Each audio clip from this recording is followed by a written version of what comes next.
नमस्कार मित्रांनो, स्वागत आहे आपल्या किसान राजा युट्यूब चॅनलमध्ये. चॅनलच्या माध्यमातून आपल्यासाठी घेऊन आले मोठी अपडेट. राज्यातील महत्त्वपूर्ण मार्केटचा आजचा कापूस बाजारभाव. हिंगणघाट कापूस बाजारभाव, अकोला कापूस बाजारभाव, सिंधी सेलू कापूस बाजारभाव, अकोट कापूस बाजारभाव. राज्यामध्ये सर्वोत्तम दर आजच्या मितीला सिंधी सेलूमध्ये 8,100 रुपयापर्यंत मिळाला आहे. सरासरी दर 70 ते 80 रुपयापर्यंत आपल्याला पाहायला मिळत आहे. चला तर बघूया. पहिलं मार्केट जे आहे समुद्रपूर मार्केट 1890 क्विंटल अवकाले. सरासरी दर 7,300 ते 8,010 रुपयापर्यंत आहे. ॲव्हरेज बाजारभाव 7,700 रुपयापर्यंत समुद्रपूर या ठिकाणचा आहे. घाटंजी एलआरए मध्यम स्टेपल 2200 क्विंटल अवकाली 7,500 रुपये ते 7,700 रुपयापर्यंतचा. घाटंजी एलआरए मध्यम स्टेपल 75 ते 77 रुपयापर्यंत बाजाराची अपडेट आहे.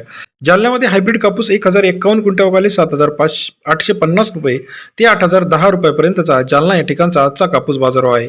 अकोला बोरगाव मंजू 626 क्विंटल अवकाले 7,790 ते 8,010 रुपयापर्यंतचा. अकोला बोरगाव मंजू या ठिकाणी 77 ते 80.10 रुपयापर्यंत बाजारभाव आहे. अकोलामध्ये 194 क्विंटल अवकाले 7,790 ते 8,010 रुपयापर्यंतचा अकोला कापूस बाजाराचे अपडेट. सरासरी दर 78 ते 80.10 रुपये.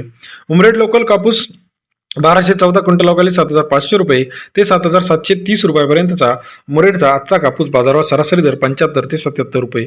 तसेच इतर महत्त्वाच्या ठिकाणांमध्ये आपण जर बघितलं तर बाजारभाव वरोरा शेगावमध्ये 827 क्विंटल अवकाली 7,300 रुपये ते 8,010 रुपयापर्यंतचा आजचा बाजारभावाची अपडेट आपल्याला पाहायला मिळते. तसेच इतर महत्त्वाच्या ठिकाणांमध्ये सुद्धा बाजारामध्ये तेजी आली. सिंधी सेलूमध्ये 2,250 7,800 रुपयापर्यंत बाजारभाव आहे. बार्शी टाकळीमध्ये बाजारभाव जो आहे 4,177 8,010 रुपयापर्यंत बाजारभावाचे अपडेट आहे. व्हिडिओ आवडल्यास लाईक करा, सबस्क्राईब करा, शेअर करा. अधिक माहितीसाठी बेल आयकॉन प्रेस करायला विसरू नका. राज्यातील महत्त्वाच्या मार्केटचा लेटेस्ट अपडेट आपण या चॅनलच्या माध्यमातून सर्वात आधी घेऊन येत असतो.